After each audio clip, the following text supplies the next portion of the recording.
Hello বন্ধুরা, আপনারা আজ পর্যন্ত কোনো না কোনো ব্রিজের উপর দিয়ে তো অবশ্যই যাতায়াত করেছেন, কিন্তু আপনার মনে কি কখনো এই প্রশ্ন এসেছে যে নর্মাল শক্ত মাটিতে তো ব্রিজ বানানো সম্ভব, কিন্তু বিশাল নদীতে বা অথই সমুদ্রে কিভাবে ব্রিজ বানানো হয়, যেখানে আজকালকার বড় বড় বিল্ডিং করতে কোটি কোটি টাকা খরচ করা সত্ত্বেও কয়েক বছরের মধ্যেই ভেঙে পড়ে যায়। সেখানে ইঞ্জিনিয়ারেরা মাঝ সমুদ্রে কিভাবে ব্রিজ তৈরি করে, যেগুলি বিশাল বিশাল সামুদ্রিক ঝড়ের মোকাবেলা করেও বছরের পর বছর সোজা হয়ে দাঁড়িয়ে থাকে। আপনার মনে যদি কখনো এই প্রশ্নটা এসে থাকে, তাহলে আপনার জন্য আজকের এই ভিডিওটি খুবই স্পেশাল হতে চলেছে। আর তাই অনুরোধ করব, ভিডিওতে একটা ফ্রিতে লাইক দিয়ে শেষ পর্যন্ত দেখবেন। আমরা সবাই জানি যে সমুদ্র কিংবা নদীতে তৈরি হওয়া ব্রিজগুলি আমাদের জীবনের জন্য কতটা গুরুত্বপূর্ণ। কারণ যদি ব্রিজ তৈরি না হতো, তাহলে কত গ্রাম, কত শহর, জেলা, উপজেলা একে অপরের সঙ্গে বিচ্ছিন্ন থাকতো। আর তাই বুঝতেই পারছেন যে একটা ব্রিজ আমাদের জীবনে কতটা ভূমিকা পালন করে। আমাদের পৃথিবীতে এমন অনেক ব্রিজ রয়েছে যেগুলি কোনো না কোনো কারণে বিখ্যাত। কোনো ব্রিজ তার ইতিহাসের কারণে বিখ্যাত, আবার কোনো ব্রিজ তার অভূতপূর্ণ ইঞ্জিনিয়ারের জন্য বিখ্যাত, আবার কোনোটা তার দৈর্ঘ্যের জন্য বিখ্যাত। আর এই সকল ব্রিজ তৈরি করতে এমন কানেকশন বা এমন যন্ত্রপাতির প্রয়োজন হয় যা না দেখলে আপনি বিশ্বাস করতে পারবেন না। বন্ধুরা, আমরা অনেক ব্রিজ দেখেছি যেগুলো দেখতে ঠিক এরকম, আর এগুলোর কানেকশন খুব বেশি জটিল নয়। ব্রিজ তৈরি করা কঠিন হয়ে পড়ে বিশাল কোনো নদীতে, কারণ একটি ব্রিজের হাজার হাজার টন ওজন এই পিলারগুলোর উপরেই সইতে হয়, আর এই পিলারগুলি স্থাপন করতে হয় মাটির উপরে। কিন্তু শত শত ফিট গভীরে পানির নিচে মাটির মধ্যে পিলার স্থাপন করা সত্যি চ্যালেঞ্জিং, আর এটা তৈরি করার জন্য অধিক দক্ষ মনোবল এবং ফেক সায়েন্সের প্রয়োজন হয়। আমরা সচরাচর যে সকল ব্রিজ দেখতে পাই, তার মধ্যে অন্যতম কয়েকটি ব্রিজ হলো বিম ব্রিজ, সাসপেনশন ব্রিজ এবং আর্চ ব্রিজ।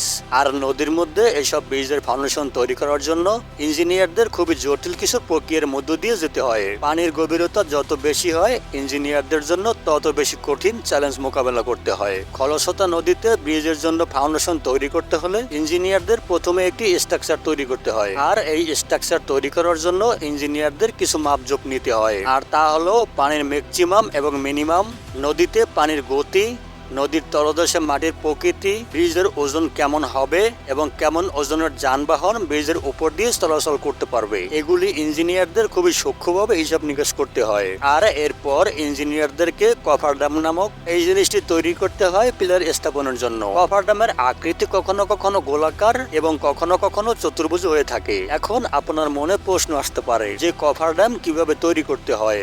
আসলে এটি তৈরি করার জন্য প্রথমে লম্বা স্টিলের একটি স্ট্রাকচারের উপরে ফিট করে নিতে হয়।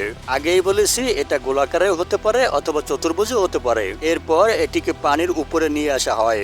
এরপর বাড়ির যন্ত্রপাতি দিয়ে ধীরে ধীরে এটাকে পানির নিচে নামানো হয়। তারপর এটি ধীরে ধীরে পানিরোধক হয়ে পড়ে। এরপর পাম্পের সাহায্যে এই স্ট্রাকচারের মধ্যে থাকা সমস্ত পানি উঠিয়ে নেওয়া হয়। আর তারপরেই এই স্ট্রাকচারের মধ্যে এমন পানিবিহীন শুকনো জায়গা তৈরি হয়। এরপরে এখানে পিলার স্থাপনের কার্যক্রম শুরু করা হয়। তবে এই পদ্ধতিতে সব ধরনের ব্রিজের পিলার স্থাপন করা মোটেই সম্ভব হয় না। যেমন সমুদ্রে এই স্ট্রাকচার দিয়ে পিলার তৈরি করা অসম্ভব হয়ে পড়ে। গভীর সমুদ্রে পিলার স্থাপনের জন্য ইঞ্জিনিয়ারদেরকে প্রথমে সমুদ্রের তলদেশের উঁচু জায়গা খুঁজে নিতে হয়। তারপর সেখানে এক্সকাভেটর দিয়ে গর্ত করতে হয়, আর এরপরে এখানে কফার ড্যাম স্থাপন করতে হয়। এরপর এর মধ্য থেকে সমস্ত পানি বের করে নিয়ে আসা হয়। তারপর সিমেন্ট এবং কংক্রিটের মিশ্রণ দিয়ে পিলার তৈরি করার জন্য একটি বিশাল আকারের স্ট্রাকচার তৈরি করা হয়। তারপর সেখানে কয়েকটি পিলার স্থাপন করা হয়, আর বিশাল ওজনের এই কংক্রিটের ব্লকগুলি কোনো দূরবর্তী স্থানে বানানো হয় এবং সেখান থেকে জাহাজে করে এই স্ট্রাকচারের কাছে নিয়ে আসা হয়। তারপরে এই স্ট্রাকচারের মধ্য থেকে বড় বড় কিছু ব্লক উপরে তোলা হয়। এরপরে স্টেপ বাই স্টেপ কংক্রিটের এই ব্লকগুলিকে সাজিয়ে দেওয়া হয় এবং একটি ব্রিজের কাজ সম্পূর্ণ করা হয়। তবে ব্রিজ তৈরি করার সময় মাঝে মাঝে ইঞ্জিনিয়ারদেরকে এমন কিছু সমস্যার সম্মুখীন হতে হয়, তখন ফ্লোটিং কফার ড্যাম তৈরি করা ছাড়া অন্য কোনো উপায় থাকে না। আর দেখুন এই ফ্লোটিং কফার ড্যামগুলোকে কিভাবে স্থানান্তর করা হয়। তারপর এগুলোকে রোটেট করে পানির মধ্যে স্থাপন করা হয়। এটা খুবই সময় সাপেক্ষ একটি প্রক্রিয়া, সেই সাথে খুবই বিপজ্জনকও। আর এই সকল কাজগুলো যে সকল ইঞ্জিনিয়ার এবং ওয়ার্কাররা করে থাকে, তারা সবাই নিজ নিজ জায়গা থেকে প্রফেশনাল, আর তাই এ সকল জটিল প্রক্রিয়া খুবই সহজেই সম্পূর্ণ করে ফেলে।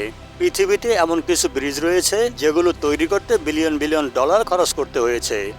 তো আপনারা নিশ্চয়ই বুঝতে পারছেন যে একটা ব্রিজ তৈরি করতে কেন এত পরিমাণে টাকা লাগে। কিন্তু যখন কোনো অদক্ষ ওয়ার্কার দিয়ে ব্রিজ তৈরি করা হয়, তখন তার ফলাফল ঠিক এমনই হয়।